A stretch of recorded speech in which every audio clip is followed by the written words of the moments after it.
hora más oscura.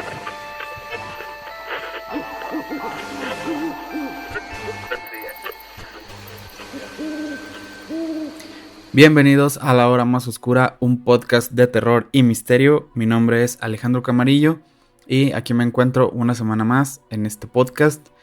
Y pues más que nada comenzar pidiendo una disculpa porque pues ya van una semana y unos días sin subir episodio.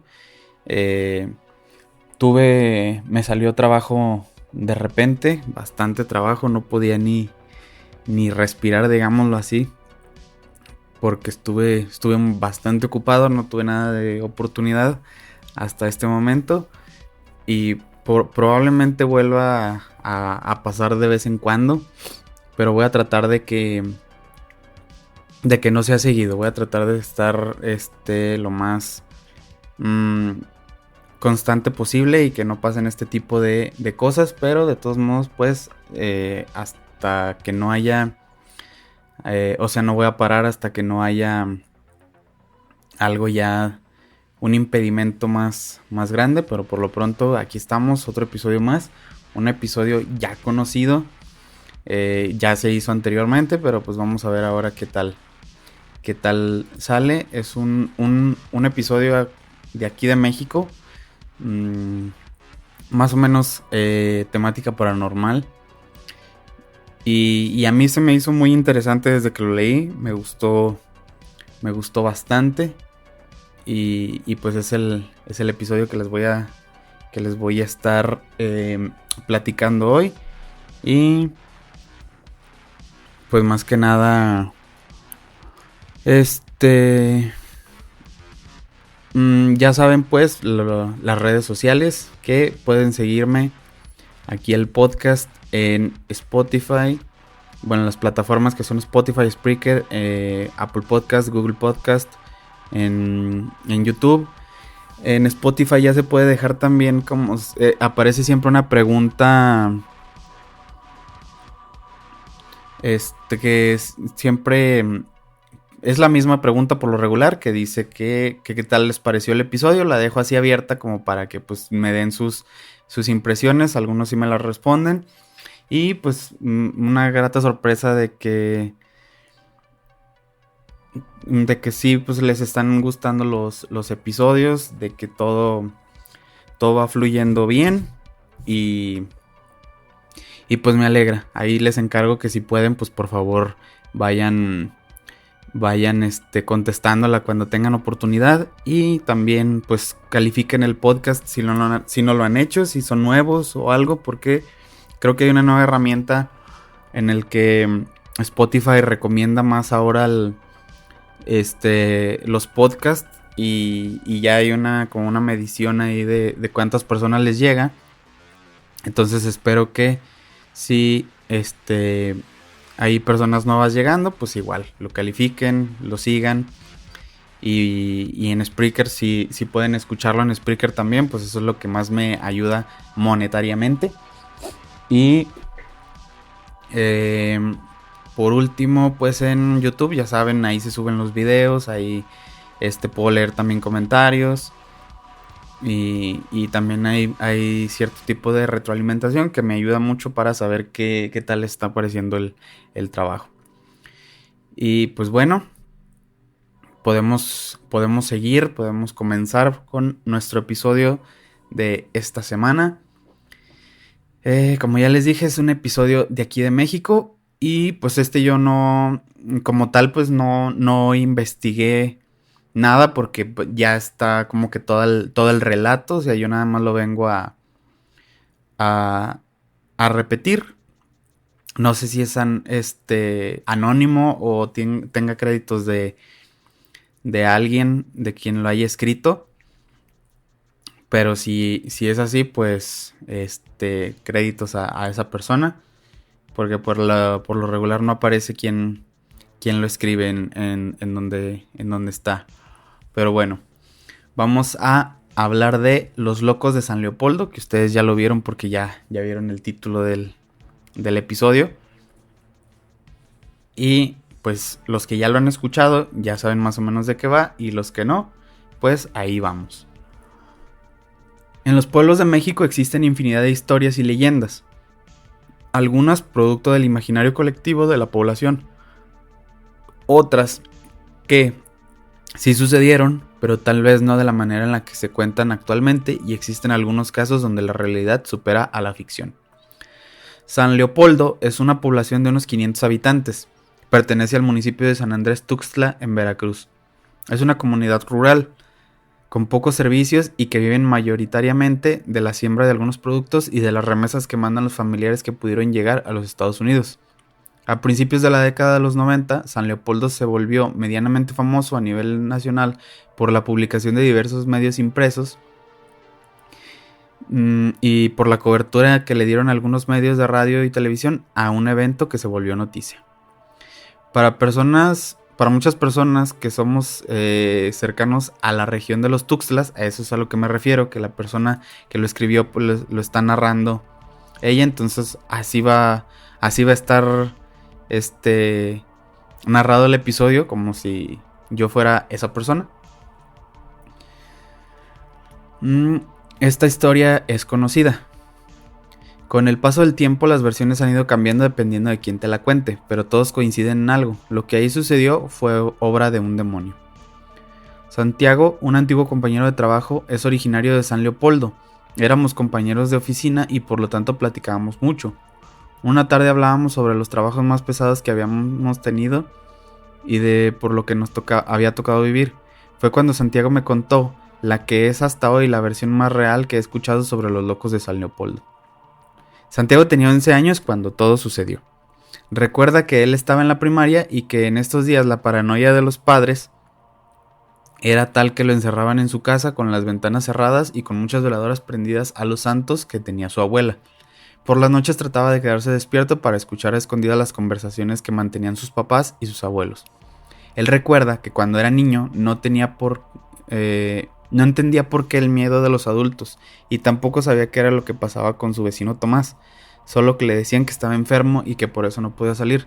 Le habían dicho que la enfermedad era contagiosa y que si él tenía contacto con Tomás podía enfermar y morir.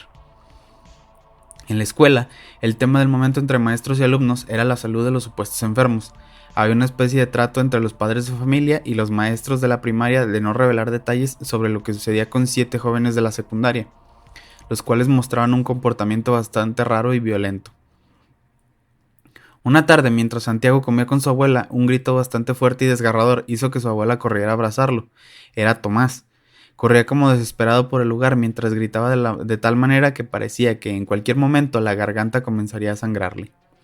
El padre de Tomás corría tras él y con una cuerda trataba de amarrarlo, pero la fuerza del joven era tal que cualquier intento de capturarlo era en vano.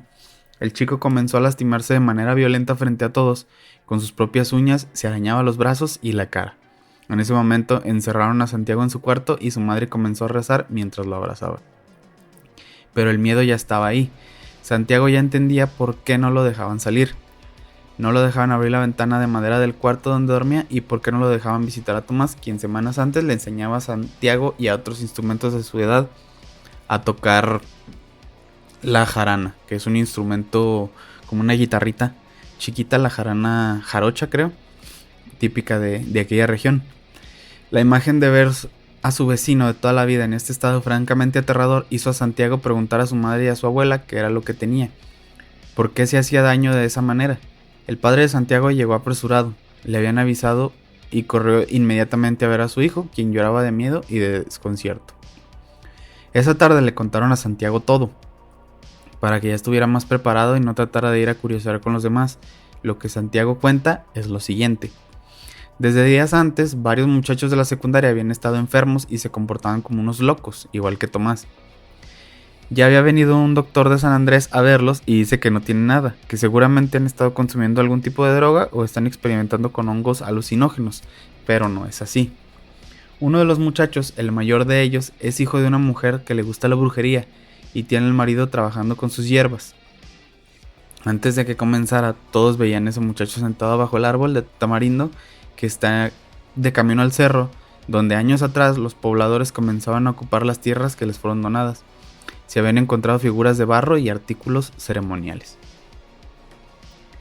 Ahí estaban todas las tardes leyendo libros hasta que después lo vieron en el cerro quemando cosas mientras sostenía sus libros en la mano. La gente lo veía raro y decían que estaba loco. Pero una noche su mamá llegó muy asustada a pedir ayuda a sus vecinos. El muchacho se había vuelto loco, gritaba y rompía cosas. Se hacía daño con cristales rotos. El papá trataba de detenerlo, pero no podía.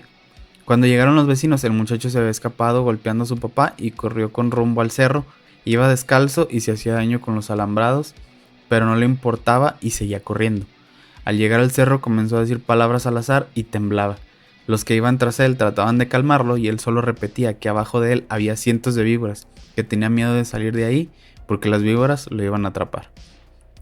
Entonces, probablemente lo que le pasó a este joven fue, pues, estuvo leyendo y experimentando con cosas que no conocía, cosas que eran de su mamá y pues, como bien dicen, que según los demonios pueden poseer o hacerse del cuerpo de personas débiles, y si o dispuestas, y si este joven estaba en esa situación, pues fue mucho más fácil. Amanecieron con él ahí hasta que poco a poco se quedó dormido. Lo bajaron cargando a su casa y ahí lo dejaron. La mamá juraba que alguien le había hecho algún mal para vengarse de ella y que a base de limpias lo iba a sanar, pero el muchacho se ponía cada vez peor. En la escuela optaron por no recibirlo hasta que supieran qué le pasaba y recibiera tratamiento, pero su mamá era muy necia y no quería llevarlo a un doctor. El muchacho pasaba el día encerrado. Si pasaba cerca de su casa a cierta hora de la tarde, se escuchaban gritos horribles y cosas que se caían. Eran esos eventos que sufría el muchacho. Una tarde lo dejaron solo y le dio uno de los ataques. Al joven, él se escapó y corrió a casa de los vecinos y desde fuera comenzó a golpear y a gritar. Esa tarde el muchacho de esa casa comenzó a comportarse de la misma manera. Corrieron hacia el cerro mientras se lastimaban. Tenían los pies llenos de piedras y sangre por correr descalzos sobre el terreno lleno de rocas y ramas secas. Además de que tenían cortaduras en el cuerpo hechas por las ramas y los alambrados, y los dos repetían palabras sin sentido y hablaban de una víbora que los quería atrapar. Tenían momentos de lucidez donde les decían a sus familiares que una voz los hacía lastimarse, que ellos perdían la voluntad de sí mismos y que ya no querían seguir así. Pero los momentos de lucidez eran cada vez menos. Pasaban más tiempo en estado crítico que en sus 5 sentidos. Con el paso de los días fueron más muchachos los que cayeron en la misma situación. Todos presentaban los mismos rasgos: pérdida de la cordura, autoflagelación, eventos de furia, mirada perdida, aumento explosivo de adrenalina, etc. Entonces, así fue como fue aumentando hasta que fueron esos 7 jóvenes que pues casi como parece que se fueron contagiando uno por uno, dependiendo de quién tuviera contacto pues con el primero y ya con los consecuentes. La situación se salía de control. Los padres de los jóvenes afectados no sabían qué hacer. Pidieron a las autoridades estatales la intervención de doctores especializados y sometieron a los jóvenes a exámenes para determinar si consumían algún tipo de droga o si existía algún tipo de virus en el agua o en los alimentos que consumían, pero nada, todo salía negativo. Ni los jóvenes consumían drogas, ni el agua estaba infectada, ni los animales. La siguiente etapa fue mandar psicólogos desde la Ciudad de México a analizar a los jóvenes y a sus familias. Fue en este momento en que la noticia dejó de ser local y algunos medios nacionales le dedicaron algunos minutos al fenómeno que se conocía como los locos de San Leopoldo. Los encargados del análisis de los jóvenes enviados por la Secretaría de Salud, al no poder dar un diagnóstico que fuera 100% acertado, se inclinaron sobre la versión de que lo que pasaba ahí era un caso de histeria colectiva provocada por la falta de lugares para practicar deportes y algún tipo de arte. Además, combinado por la mala alimentación y la gran cantidad de alcohol que se consumía en la zona, pues esto era la explicación que daban. Así cerraron el caso y tanto los representantes del gobierno y los medios se fueron. Pero las cosas seguían mal. No hubo mejoría ni tampoco una solución. Solo les dejaron recetas para comprar pastillas para dormir. Pastillas que no duraban pues ni un mes. Los días pasaban y ya el secreto era insostenible. Tanto adultos como jóvenes y niños conocían los detalles y temían por ellos mismos. La gente culpaba a la mamá del joven que comenzó la histeria. Decían que ella había provocado que su hijo comenzara a desarrollar el gusto por la magia negra y lo oculto y que no pudo controlar lo que invocaba.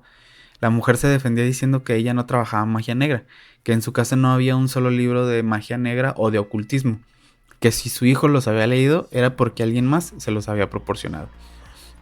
En ese caso, pues sí puede ser porque la mamá, pues sí, muchas veces hacemos o heredamos, por así decirlo, gustos o ciertas cosas de nuestros padres porque los vemos haciéndolos y pues les agarramos el gusto también. En este caso, pues, este joven, pues ese tipo de actividades. Pero si era cierto que la mamá no practicaba magia negra y que no tenía nada de eso en su casa, pues tiene sentido también que alguien más que lo hubiera obtenido de algún otro lugar. El párroco de la iglesia de San Leopoldo había permanecido al margen del tema a pesar de que todo el pueblo le pedía que interviniera. Él también creía en un principio que se trataba de drogas o de algún problema psicosomático, por lo que creía que los expertos en salud tendrían la razón. Pero la presión era muy fuerte. Si seguía sin atender la petición de los pobladores, corría el riesgo de que la gente tomara represalias contra él y la iglesia, por lo que una noche aceptó ver a uno de los muchachos y a su familia para valorarlos. Esa noche el joven permanecía amarrado a uno de los pilares de la casa. Gritaba maldiciones y groserías a su madre por tenerlo amarrado. El padre lo observó con detenimiento y comenzó a hacerle una oración. En ese momento un ataque de furia se apoderó del muchacho y comenzó a retorcerse con la finalidad de zafarse de sus ataduras, pero los testigos lo impedían. El evento de furia duró poco más de 3 minutos y cuando por fin se pudo calmar, pudieron hablar con él. El sacerdote le hacía preguntas rutinarias para saber si estaba en sus 5 sentidos. Después pasó a preguntarle por qué hacía lo que hacía, qué quería demostrar, y la respuesta fue: porque él me usa como marioneta, lo que quiere es que nos matemos, por eso nos hace lastimarnos y lastimar a los demás, quiere que nos maten. Fue un interrogatorio de más de 7 minutos en la que se pudieron enterar que las lecturas ocultas que estudiaba el primer joven afectado le fueron entregadas por un hombre que estaba sentado en aquel mismo árbol, el de tamarindo, donde el joven se sentaba a leer. El hombre le ofreció una vida lejos de San Leopoldo llena de dinero, siempre y cuando el joven hiciera lo que él le pedía, y el muchacho aceptó. Por eso subía todas las tardes a leer y a invocar demonios, hasta que él se apoderó de su alma y a partir de ahí comenzaron además a caer los demás poco a poco. El padre, un poco consternado e incrédulo, decidió que era justo llevar el caso de San Leopoldo ante sus superiores, por lo que fue a visitar al obispo de la diócesis de San Andrés Tuxtla para comentarle lo ocurrido. Lo relatado parecía, al menos por las características, un caso de posesión demoníaca. El obispo, un hombre mayor y con mucha experiencia en temas religiosos, sabía que antes de tomar cualquier decisión tenía que descartar todas las opciones que tuviera una solución real y clínica. Ordenó al joven padre y al otro clérigo enviado desde la ciudad de Acayucan a analizar bien el caso. La idea era determinar si era un caso de posesión demoníaca, o un simple engaño, ya que por años alrededor del mundo han existido una infinidad de casos en los que algún grupo de personas buscan engañar a la iglesia con posiciones falsas, e incluso ha habido engaños que han llegado tan lejos que han conducido a una mala práctica de exorcismo y que derivan algo peor, como la muerte. 2 semanas más tarde los jóvenes estaban en muy malas condiciones, sus cuerpos se veían muy lastimados y demacrados, sus mentes estaban aún peor, las familias ya no sabían qué hacer, temían lo peor para sus hijos, hasta que el párroco del pueblo los convocó a una reunión para explicarles la situación. Ahí les dijo que en los próximos días llegaría un sacerdote enviado de Roma para ayudarlos. Venía con toda la aprobación del Vaticano para practicar cualquier medio en su poder con el fin de salvar a los jóvenes. Solo les pidió que fueran preparando a sus hijos, que los alimentaran bien, porque el desgaste físico sería muy grande, y un cuerpo débil es más propenso a perder la batalla, tal y como una enfermedad prácticamente. Esa tarde pasó a cada una de las casas donde los jóvenes enfermos se encontraban y con cada uno realizó una oración. Trató de hablar con ellos, pero algunos se encontraban en franco estado de narcolepsia. Las medicinas que les suministraban los hacían dormir y nada más. Cuando el efecto pasaba, la locura regresaba a ellos. Con ninguno tuvo problemas, Pudo incluso tomar las manos de los jóvenes para pedir por su bienestar, excepto con el joven con el que había iniciado el problema. Él no dormía, pasaba las noches en vela repitiendo lo mismo. Se encontraba amarrado para que no pudiera hacerse daño. Se refería a sí mismo en tercera persona y amenazaba con matar a su familia cuando menos lo esperara. La madre del joven, quien al principio no aceptaba ayuda ni de los doctores ni de los vecinos, se encontraba desesperada. Buscaba por cualquier medio una cura para la salud mental de su hijo. El cura llegó a la casa y pidió hablar con la mujer.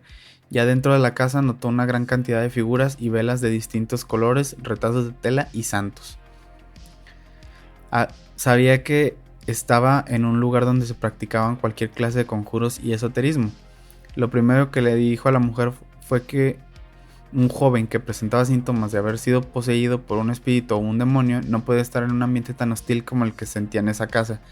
Todas las figuras, las velas, las ramas, el mismo aroma de la casa era oscuro. Le dijo que ella había hecho un caldo de cultivo perfecto para alojar y fortalecer lo que sea que se encontraba atormentando a su hijo. Le dijo que el mal no se combate con mal, no puedes apagar un incendio con gasolina, y que era el momento en el que tomara acción para ayudar a su hijo.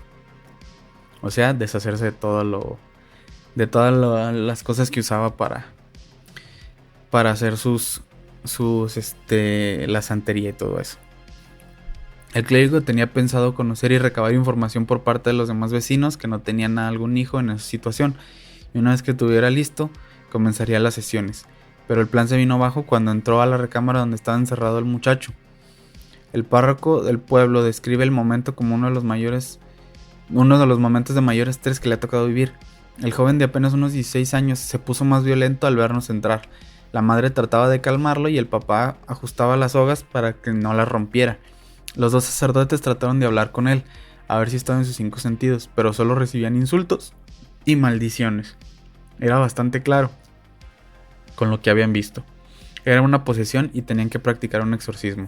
Acordaron que todos tenían que estar al otro día temprano en la iglesia, que solo podían estar presentes los familiares adultos y los jóvenes, los sacerdotes y 3 personas que ayudarían a las labores de oración y asistencia a los padres y obviamente a los jóvenes en cuestión. La cita fue a las 8 de la mañana.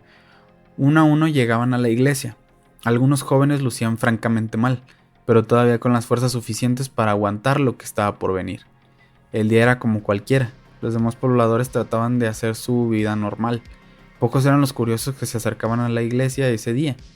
Se había corrido el rumor de que ese día iban a practicar un exorcismo ahí mismo, y el miedo a que los demonios ahí expulsados entraran en alguien más eran suficientes como para preferir no estar ahí cerca ese día. Bienvenidos a la casa de Dios. Por favor, tomen asiento y tomen las precauciones debidas con sus hijos, dijo con un tono tranquilo pero serio el padre Martín. Lo que aquí va a suceder puede que supere nuestro entendimiento y nuestra capacidad de ver muchas cosas, pero les pido que por favor sean lo más fuerte posible. Se trata de sus hijos. Ellos piden su ayuda y es lo que vamos a hacer. Si alguien de aquí cree que no está listo para lo que viene, o no tiene la fe suficiente en que nuestro Señor Jesucristo le vaya a interceder por nosotros, es mejor que salga y deje que los demás trabajen. Continuó el padre. Oh Señor Jesús, tú que todo lo ves. Al momento de que el padre comenzó a orar, los ayudantes cerraron las puertas de la iglesia con llave, como dando a entender de que ahí ya nadie salía. Una especie de oración hizo que muchos jóvenes entraran en un estado de locura. No eran muchos, tal vez 3, pero conforme los sacerdotes hablaban uno a uno de los demás, iban tornándose más violentos. Al haber sido una sesión cerrada y en la que solo intervinieron los involucrados, la certeza de los acontecimientos puede variar un poco en cuanto a lo que podía ver y escuchar cada uno de los ahí presentes, pero en lo que todos coinciden es en que el padre Martín, acompañado del padre Juan, que era el párroco del pueblo, pasaban caminando con cada uno de los jóvenes preguntando su nombre. Nadie le contestaba, solo los insultaban e incluso algunos los escupían. Cuando llegó el joven con la entidad demoníaca dentro de él, pudieron hacer contacto con el demonio. 4 personas sostenían al joven, que tenía una fuerza sobrehumana. Su voz había cambiado. Era otra persona la que hablaba por él. El padre preguntó su nombre. Instaba al demonio a revelar su identidad, como queriendo saber a qué se enfrentaba. Cuando por fin lo hizo, las bancas de madera comenzaron a vibrar, Incluso algunas veladoras al altar del Santísimo cayeron al suelo. Su nombre era Ose. Al revelarse, los demás jóvenes comenzaron a actuar como marionetas, violentos, pero casi de manera coreográfica. La voz que salía de la boca del joven no paraba de burlarse y de proferir injurias y retos en contra de los familiares y los sacerdotes. El padre Martín corrió de inmediato su maletín y sacó un libro donde inmediatamente comenzó a buscar el nombre de Ose. Al parecer, este ente atormenta a las personas desde sus adentros, los confunde, los estresa, los vuelve locos, les quita la voluntad y por diversión los va dejando en un estado de locura total. Lo que no se explicaba el padre era cómo podía un solo ente controlar a más personas aparte de la que ya poseía. El exorcismo comenzó y no era nada fácil. Para los padres, ver cómo la piel de sus hijos se quemaba cuando entraba en contacto con el agua bendita. Ver cómo se desgarraban la garganta gritando de dolor cada vez que el padre les ponía una cruz en la frente. Los primeros 3 jóvenes fueron sanando rápido. Caían en un estado casi comatoso provocado por el cansancio y mal estado físico de sus cuerpos, pero estaban bien, habían vuelto a ser ellos mismos. Con Tomás y los otros 2 muchachos tardaron un par de horas más. No era fácil controlar a 4 personas con la misma fuerza. El reloj ya anunciaba las 4 de la tarde y ellos seguían ahí. No hubo llamado a misa. La gente no lo esperaba. Afuera de la iglesia, solo un puñado de mujeres que rezaban rosarios y tenían Biblias intentaban ayudar como fuera. Por fin las puertas se abrieron y salieron 2 muchachos más. Tomás, el vecino de Santiago, era uno de ellos. Caminaba por su propio pie, abrazado de su padre y de su abuelo. Su familia lloraba de alegría, pero las caras de ellos eran de terror. Solo quedaban 2 jóvenes adentro con sus familias. Afuera, cada minuto que pasaba era de mayor incertidumbre. Ver a 5 jóvenes totalmente recuperados le daba al pueblo un poco de valor y esperanza, por lo que se congregaban a varios metros de la iglesia a rezar. Los demás se refugiaban en sus casas, cerrándolas todas y protegiéndose con santos y rezando en su interior. Pasando las 6 de la tarde se abrió por última vez la puerta. Salió el último joven con su familia. Todos con la misma cara. Todos salían de ahí desencajados, como incrédulos de lo que acababan de ver. Los gritos se seguían escuchando. Ya solo era un grito y era el del joven que inició todo. Por momentos se escuchaban risas que salían de la boca del joven, pero no eran de él. Los padres sabían que quien estaba recibiendo todo el castigo, él era el muchacho. Ya no había nada que hacer. Como lo dijo el mismo demonio, ya le pertenecía el joven. Llevaba horas repitiendo lo mismo y les permitía hablar con él de vez en cuando para que supieran cuánto sufría. El mal estaba ya hecho. Llevaban más de 12 horas ahí y no había avances con él. Al parecer el protocolo marca cierta cantidad de tiempo y si no se logra nada en ese lapso, entonces ya no hay nada que hacer. El padre Martín ordenó sacar de su maletín un estuche. Dentro de él había una jeringa y un frasco con una sustancia. El padre les explicó a los presentes que el alma del joven ya no existía. La invocación que había hecho era tan fuerte y tan efectiva que aquel demonio había consumido su alma y no lo dejaría nunca de atormentar hasta el día de su muerte. La opción más rápida y concreta era dormir al muchacho y trasladarlo de inmediato a un lugar donde pudiera estar bajo vigilancia las 24 horas. Un lugar donde no pudiera hacerse daño, ni a los demás. Que eventualmente el tiempo se le acabaría. La familia del joven no podía creer lo que escuchaban. Los sacerdotes pedían disculpas y con un esfuerzo enorme por parte de los presentes lograron suministrarle un potente calmante al muchacho y poco a poco fue cayendo dormido. Ya con todo tranquilo, el padre Juan explicó que la diócesis mantenía contacto y buenas relaciones con un instituto de salud mental en Minatitlán, que pueden internarlo ahí y mantenerlo bajo supervisión 24 horas al día, pero que ellos tendrían que aportar cuotas.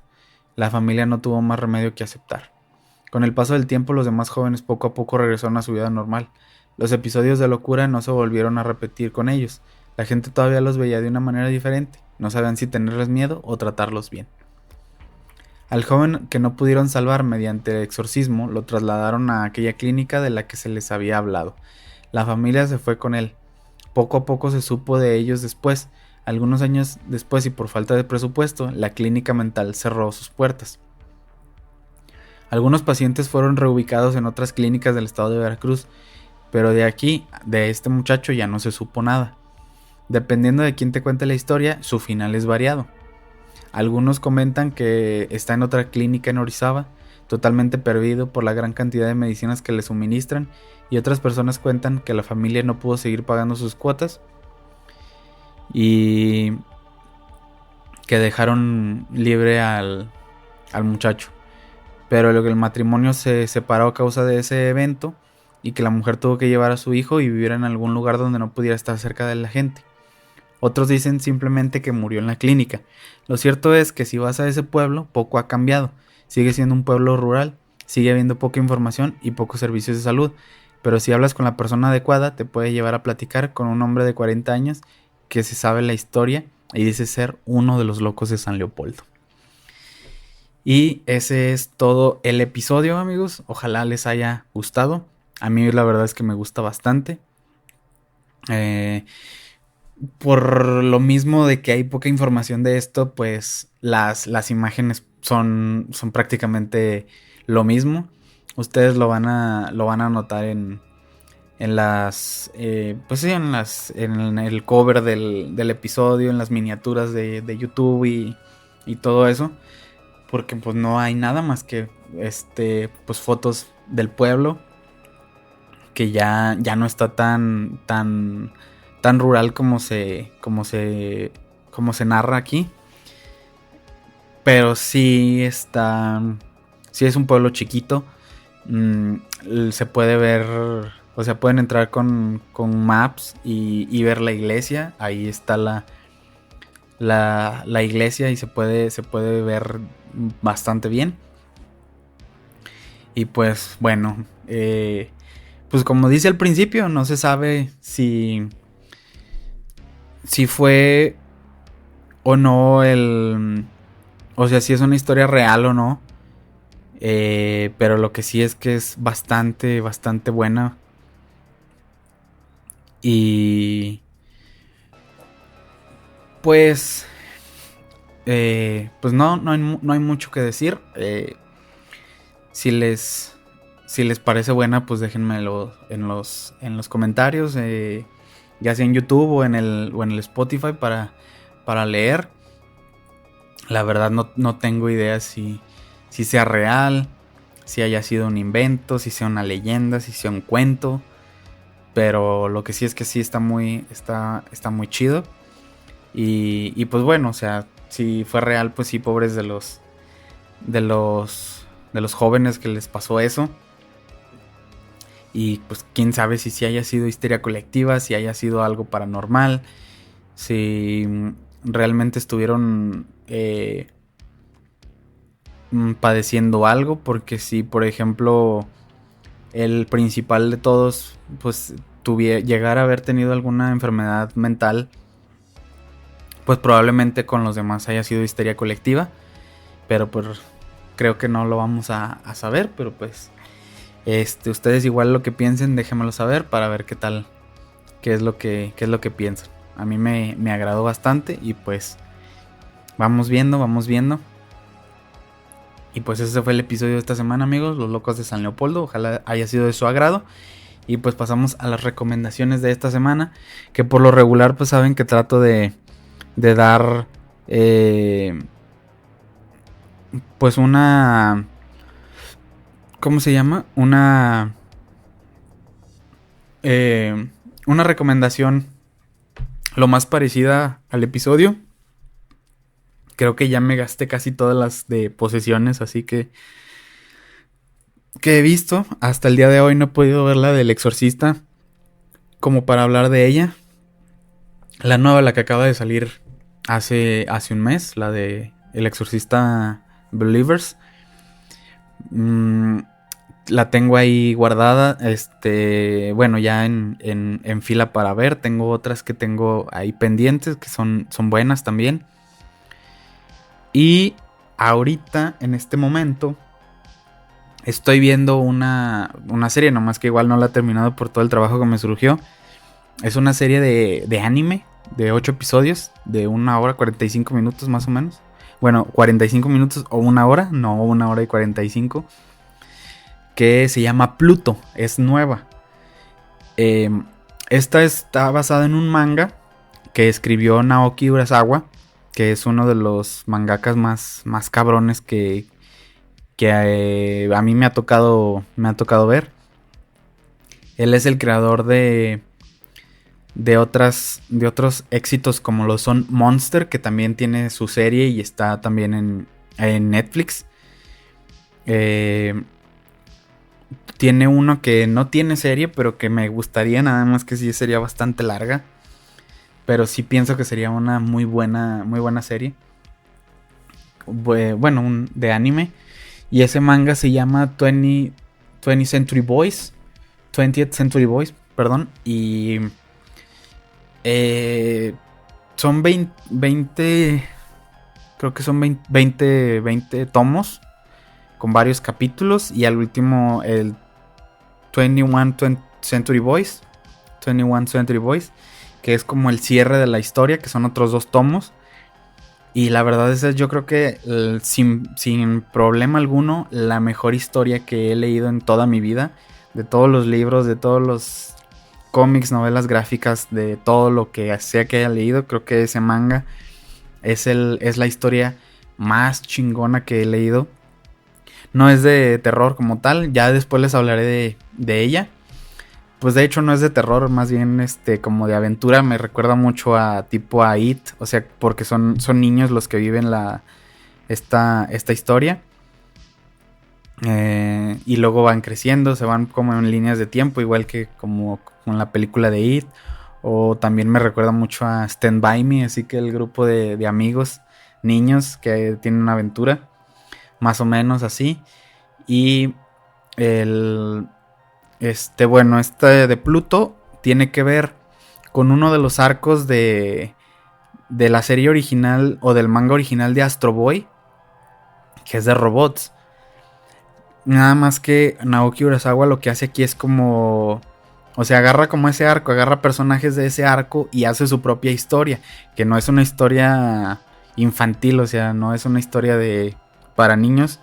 Es, pues sí, obviamente como de robots. Me recuerda mucho a la película de Yo Robot, porque es como de un misterio, como de asesinatos y cosas así entre robots, humanos, y está bastante buena, la verdad. Lo que llevo, porque estaba leyendo el manga, pero salió la serie y dije, bueno, voy a ver primero la serie. Los primeros capítulos sí están muy apegados a lo que es el manga, pero ya llegué a un punto en el que ya no, pero pues de todos modos voy a terminar de ver la serie y voy a terminar de leer el manga, porque la verdad es que sí me está gustando bastante. Así que pues, y es cortito, se lo pueden echar rápido en una semana, si les interesa algo así. Y pues así se los dejo, esa es la recomendación de esta semana, Pluto. Y pues con eso termino el episodio de esta semana. Amigos, ojalá les haya gustado, ojalá haya sido de su agrado. Y pues bueno, ahí les dejo, o bueno, ya les dije cómo pueden dejarme su punto de vista del episodio, del regreso al podcast, de cómo está ahorita el formato ahora que soy yo solo. Que sí, de repente batallo un poquito con hablar, pero sí trato de darles lo mejor que se puede, y pues ya poquito de a poquito voy a saber, voy a estar un poquito más suelto para poder hablar sin tanta pausa, sin que me esté como que trabando cada 5 minutos de saber qué decir, como de quedarme en blanco. Pero pues bueno, de ahí poco a poco vamos cambiando esto. Y pues bueno, ojalá les haya gustado, amigos, este episodio. A mí me gustó bastante, ya lo saben, ya se los he dicho. Y pues este episodio se sube exactamente en el momento en el que lo estoy grabando. Una disculpa por la tardanza, pero voy a tratar de que el jueves ya esté listo el próximo episodio para que lo chequen y a ver qué tal les parece. De todos modos, yo sigo trabajando para traerles el de aniversario, que ya tengo ahí más o menos qué es lo que se va a hacer. Y pues ya a ver, ya nada más tener el momento para grabarlo, y pues ya yo les aviso cualquier cosa. Y ya saben, pues ahí en las redes pues va a estar todo. Pues bueno, con esto me despido, amigos. Muchas gracias por acompañarme una semana más, y ojalá pues que que sigan escuchando el podcast, que les siga pareciendo bueno. Y nos vemos en unos días más con el próximo episodio. Muchas gracias. Mi nombre es Alejandro Camarillo. Bye.